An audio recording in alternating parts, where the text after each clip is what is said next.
नमस्कार, news India देख रहे हैं आप और आपके साथ मैं हूं सुरभि तिवारी। और सबसे पहले एक बड़ी खबर गुजरात से, जहां गुजरात एटीएस की बड़ी कार्रवाई सामने आई है। वांटेड सुखबिंदर सिंह उर्फ सुखी गिरफ्तार किया जा चुका है। तो जग्गू भगवानपुरिया गैंग से जुड़े हैं तार। शेखवान थाने में फायरिंग का मामला दर्ज था। आरोपी पर आर्म्स एक्ट के तहत में केस दर्ज किया गया था। अहमदाबाद से इस वक्त ये बड़ी खबर आपको बता रहे हैं, जहां पर गुजरात एटीएस ने जग्गू भगवानपुरिया गैंग से जुड़े हुए एक वांटेड आरोपी को गिरफ्तार किया। आरोपी की पहचान सुखबिंदर सिंह और सुखी के तौर पर हुई है। एटीएस के मुताबिक सुखबिंदर सिंह के खिलाफ शेखवान पुलिस स्टेशन में फायरिंग का मामला दर्ज किया गया था और वो इस मामले में वांटेड चल रहा था। आरोपी के खिलाफ भारतीय न्याय संहिता 2023 की धारा 109, 324, 4 और 3/5 के साथ आर्म्स एक्ट की धारा 25 और 27 के तहत में मामला दर्ज किया गया है। गुजरात एटीएस की कार्रवाई के बाद से आरोपी को गिरफ्तार कर लिया गया है। फिलहाल जांच एजेंसियां आरोपी से पूछताछ कर रही हैं और उसके गैंग से जुड़े हुए अन्य संपर्कों और गतिविधियों की भी जानकारी जुटाई जा रही है।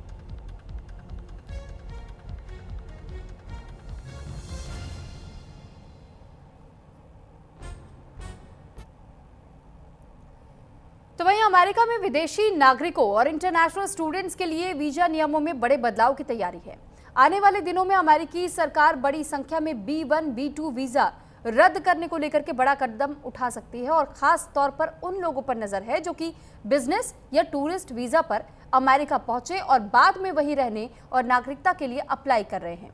आखिर क्या है अमेरिकी सरकार की पूरी रणनीति और किन लोगों पर पड़ सकता है इसका असर, एक रिपोर्ट के जरिए आपको बताते हैं।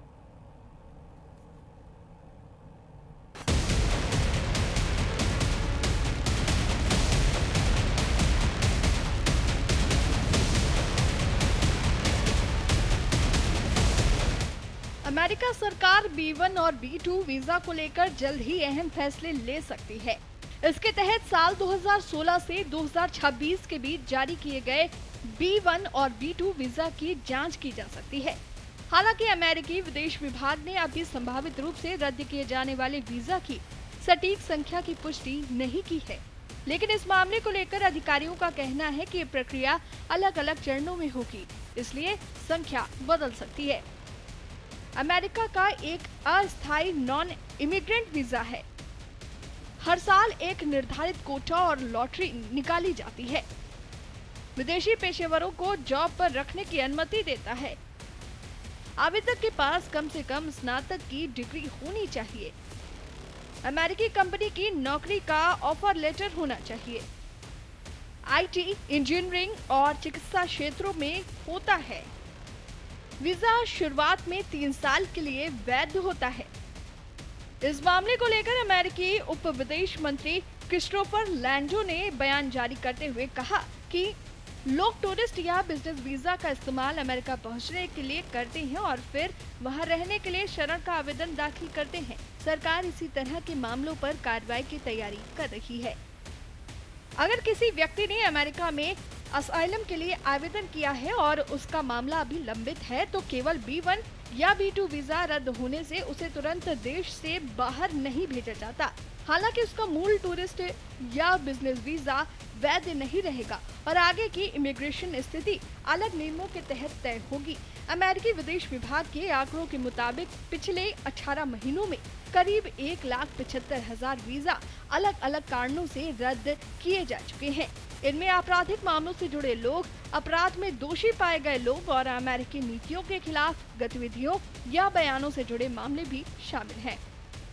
18 महीनों में करीब 1,75,000 वीजा रद्द हुए।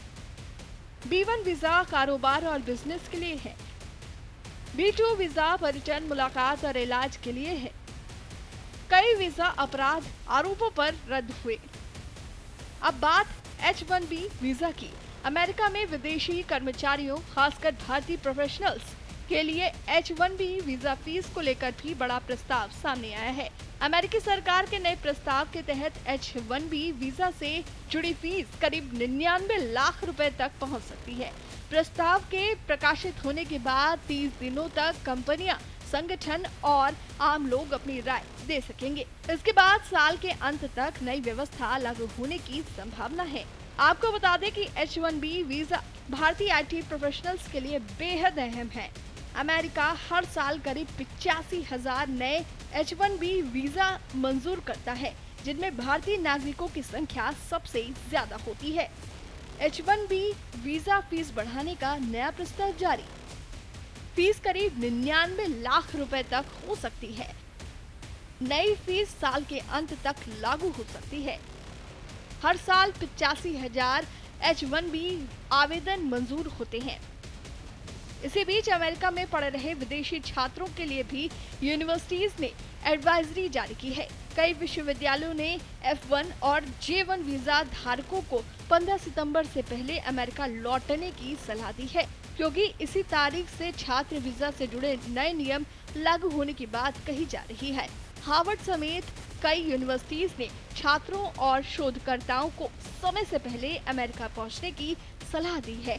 आशंका है कि 15 सितंबर के बाद विदेश यात्रा करके अमेरिका लौटने वाले छात्रों पर नई व्यवस्था लागू हो सकती है और उनके I-94 रिकॉर्ड में अमेरिका में रहने की तय अवधि दर्ज की जा सकती है। एक और बड़ा बदलाव F1 छात्रों के लिए पढ़ाई पूरी होने के बाद मिलने वाली ग्रेस पीरियड को लेकर बताया जा रहा है।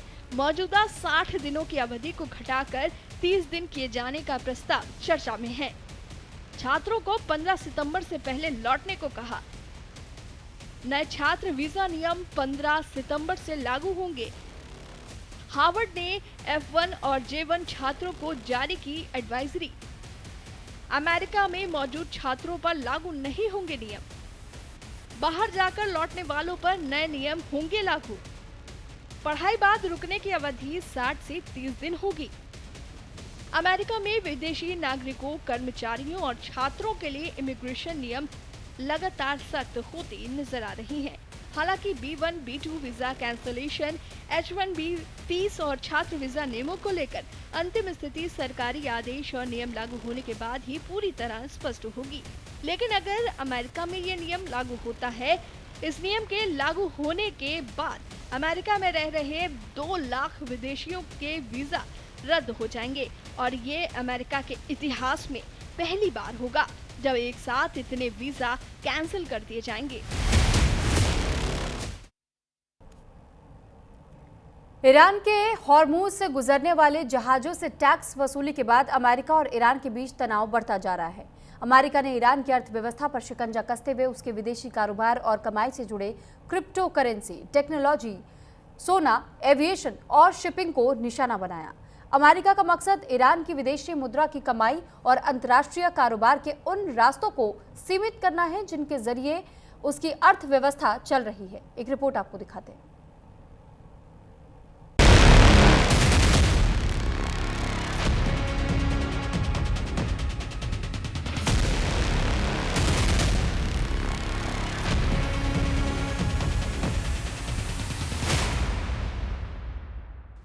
अमेरिका ने ईरान की इकोनॉमी पर निशाना साधते हुए आरोप लगाया है कि ईरान इन क्षेत्रों का इस्तेमाल न सिर्फ अपनी आर्थिक गतिविधियों के लिए करता है, बल्कि दूसरे देशों के साथ व्यापार और वित्त लेन देन के लिए भी करता है। ऐसे में उन सेक्टरों पर प्रतिबंध लगाकर वॉशिंगटन ईरान तक पहुंचने वाले पैसे और उसके अंतर्राष्ट्रीय कारोबार की सप्लाई चेन को कमजोर करना चाहता है। अमेरिकी रणनीति का सबसे अहम हिस्सा है सेकेंडरी सेक्शंस। इसका मतलब है कि अगर कोई विदेशी कंपनी या कारोबारी ईरान के उन क्षेत्रों में कारोबार करता है जिन्हें अमेरिका ने प्रतिबंधों के दायरे में रखा है, तो उस पर भी अमेरिकी कार्रवाई की जा सकती है। चीन, तुर्की और यूएई ईरान के प्रमुख व्यापारिक साझेदारों में शामिल हैं। ऐसे में इन देशों की कंपनियों पर अमेरिकी दबाव बढ़ने की आशंका जताई जा रही है। अमेरिकी ट्रेजरी सेक्रेटरी स्कॉट बेसेंट ने इस अभियान को ऑपरेशन इकोनॉमिक आउटकास्ट नाम दिया है। इसका मकसद ईरान और उसके सहयोगी नेटवर्क पर आर्थिक दबाव बढ़ाना है। बेसेंट ने साफ शब्दों में ईरान को चुनौती देते हुए कहा कि अमेरिका ने ऑपरेशन इकोनॉमिक आउटकास्ट शुरू किया है। ये ईरान और उसके सहयोगी देशों के खिलाफ एक अभियान है।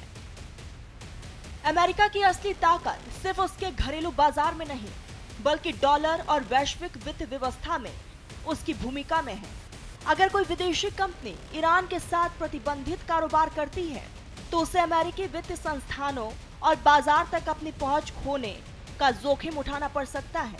यही वजह है कि कई अंतर्राष्ट्रीय कंपनियां अमेरिकी प्रतिबंधों के उल्लंघन का जोखिम लेने के बजाय ईरान के साथ कारोबार सीमित करना पसंद करती है। इसका मतलब है कि भारतीय, चीन, तुर्की या यूएई की कंपनी के सामने भी एक बड़ा सवाल होगा। ईरान के साथ कारोबार जारी रखा जाए या अमेरिकी बाजार और बैंकिंग सिस्टम तक अपनी पहुंच सुरक्षित रखी जाए। डॉलर की ताकत अमेरिका को वैश्विक वित्तीय प्रभाव देती है। प्रतिबंधित कारोबार से विदेशी कंपनियां अमेरिकी बाजार खो सकती हैं। अमेरिकी बैंकिंग तक पहुंच खोना कंपनियों के लिए बड़ा जोखिम है। भारतीय, चीनी, तुर्की कंपनियां सावधानी से फैसला लेंगी। ईरान के लिए चुनौती केवल अमेरिकी प्रतिबंधों तक सीमित नहीं है। असली दबाव तब बढ़ेगा जब दूसरे देशों की कंपनियां भी संभावित अमेरिकी कार्रवाई के डर से ईरान से दूरी बनाना शुरू कर देंगी। क्रिप्टो, सोना, एविएशन और शिपिंग जैसे सेक्टर सीधे तौर पर अंतर्राष्ट्रीय लेन-देन और विदेशी मुद्रा से जुड़े हैं। इसीलिए इन पर दबाव बढ़ने से ईरान की आय, व्यापारिक नेटवर्क और भुगतान व्यवस्था प्रभावित हो सकती है। अमेरिकी प्रतिबंधों से विदेशी कंपनियों की दूरी बढ़ेगी। क्रिप्टो पर दबाव ईरान की भुगतान क्षमता प्रभावित करेगा। सोने पर दबाव विदेशी मुद्रा आय सीमित कर सकता है। एविएशन और शिपिंग नेटवर्क पर असर व्यापार घटाएगा। भुगतान व्यवस्था कमजोर होने से ईरान की आय प्रभावित होंगी। अमेरिका ने ईरान की अर्थव्यवस्था के उन 5 अहम रास्तों पर निशाना साधा है जिनसे उसे विदेशी मुद्रा और अंतर्राष्ट्रीय कारोबार में मदद मिलती है। लेकिन इस रणनीति का असली असर सेकेंडरी सेक्शंस पर निर्भर करेगा। अगर विदेशी कंपनियां भी अमेरिकी कार्रवाई के डर से ईरान के साथ कारोबार करती हैं, तो इसका असर ईरान से कहीं आगे तक जा सकता है। ऐसे में ईरान के सामने सिर्फ अमेरिकी प्रतिबंधों से बचने की चुनौती नहीं होगी, बल्कि वैश्विक व्यापार और वित्त व्यवस्था से जुड़े रहने की चुनौती भी होगी। Bureau report, news India.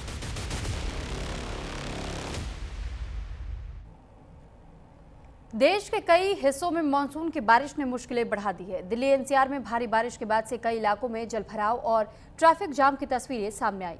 Uttar Pradesh में भी कई शहरों में लगातार बारिश से जनजीवन प्रभावित है। वहीं उत्तराखंड में नदियों का जलस्तर बढ़ता जा रहा है और जबकि मध्य प्रदेश और राजस्थान में मौसम विभाग ने भारी बारिश को लेकर के अलर्ट जारी किया है। एक रिपोर्ट आपको दिखाते हैं।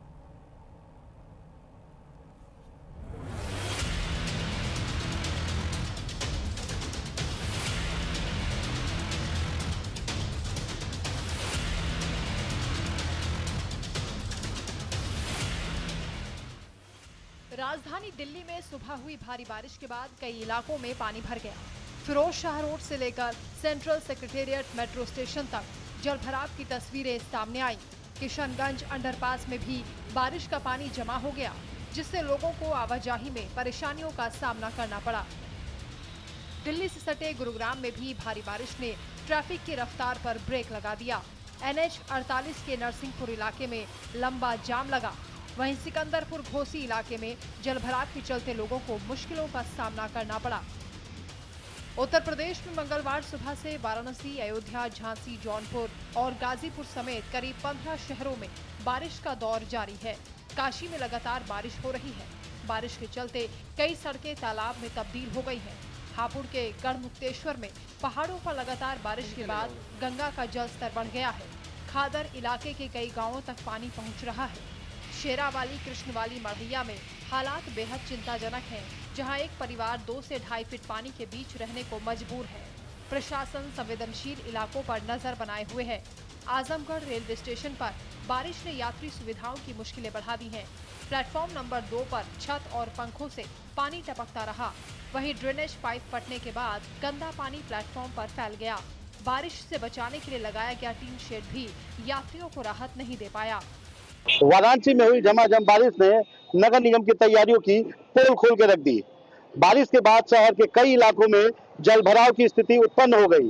कहीं घुटने तक तो कहीं कमर तक पानी लगा रहा, जिसकी वजह से आम जनमानस को काफी दिक्कतों का सामना करना पड़ा। सड़कें पानी में डूबी नजर आई तो वहीं जल निकासी व्यवस्था पे भी सवाल खड़े हो गए। अब सवाल ये है कि हर साल बारिश से पहले नालों की सफाई और जल निकासी के दावे किए जाते हैं, लेकिन बारिश होने के बाद ये दावे बारिश में क्यों बह जाते हैं?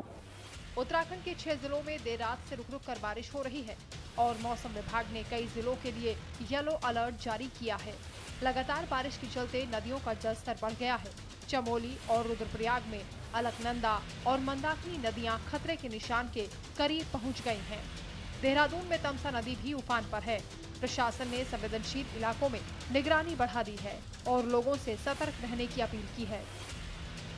मध्य प्रदेश में भी भारी बारिश का अलर्ट है। मौसम विभाग के मुताबिक टीकमगढ़, दमोह, नरसिंहपुर, बैतूल और राजगढ़ में तेज बारिश का ऑरेंज अलर्ट जारी हुआ है।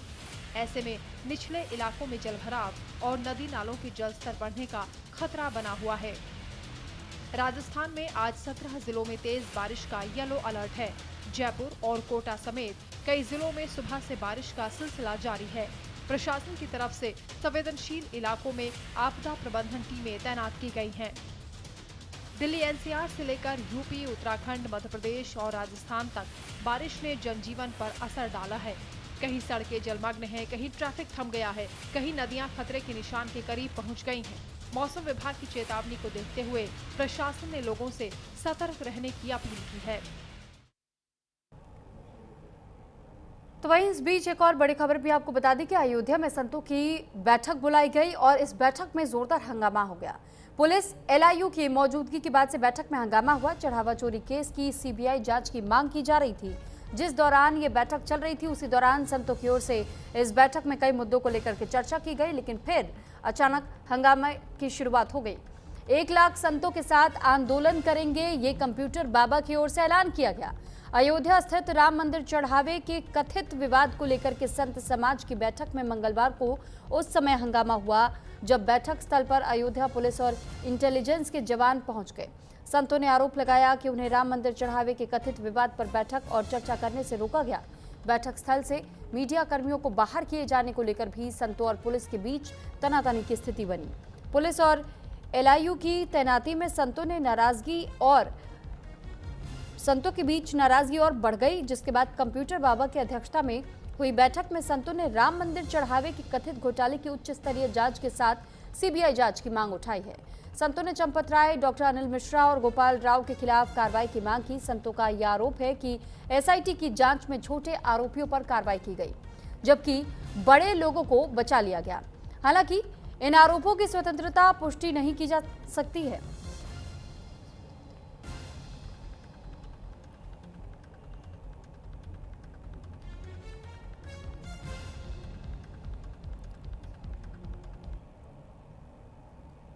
आज पूर्ण एक बैठक किसी हॉल में रखा था।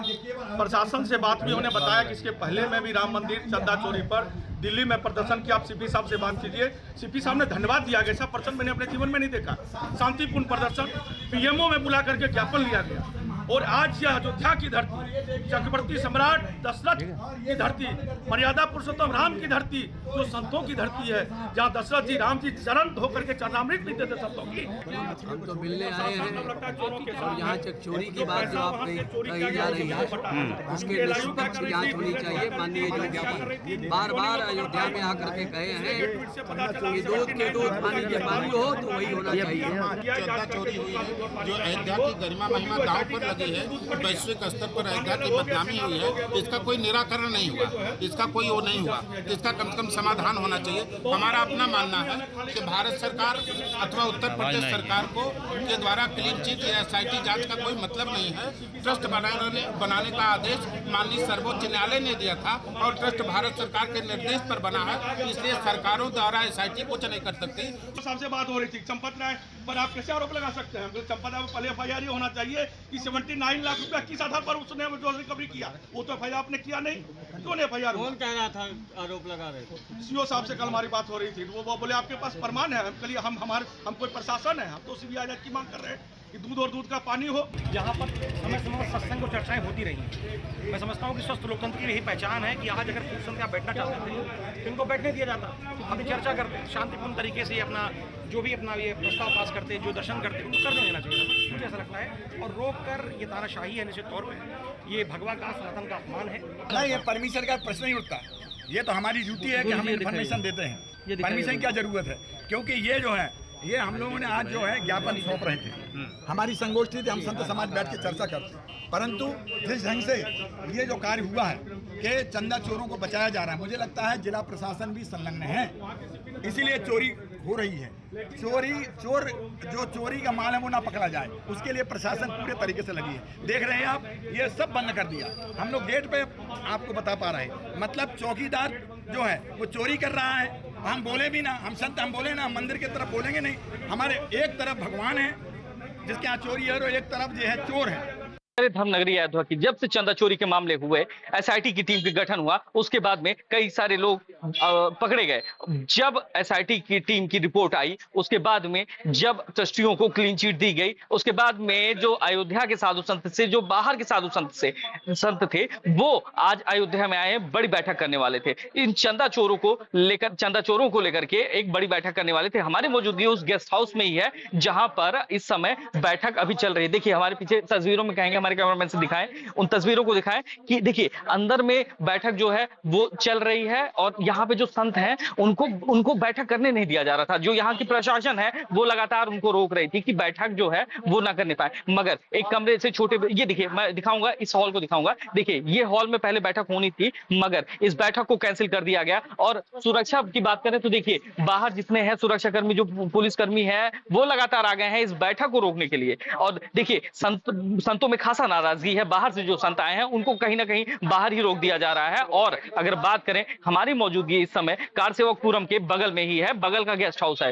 ये, जहां कारसेवकपुरम बना हुआ है, जहां पे चंपत राय रहते हैं, उनके बगल के गेस्ट हाउस में वो बड़ी बैठक करने वाले थे। बाहर से जो संत आ रहे थे उनको बाहर ही रोक दिया गया है और बैठक को नहीं करने दिया जा रहा था। मगर जो उनका कमरा था वो अपने कमरे में ही बैठ के सारे लोग मतगणना कर रहे हैं कि किस तरीके से जो राम मंदिर में जिनके ऊपर आरोप लगे थे, जिनको बचाया गया है, उनको भी दंड दिया जाए। प्रभु श्री राम के जो लोग हैं, जो संत हैं, अब उनका कहना है कि हम जो अपराधी हैं इसमें, जिन्होंने भी चंदा चोरी किया है, उनको सख्त से सख्त सजा मिलेगी। न्यूज इंडिया के लिए मैं शक्ति ठाकुर, अयोध्या।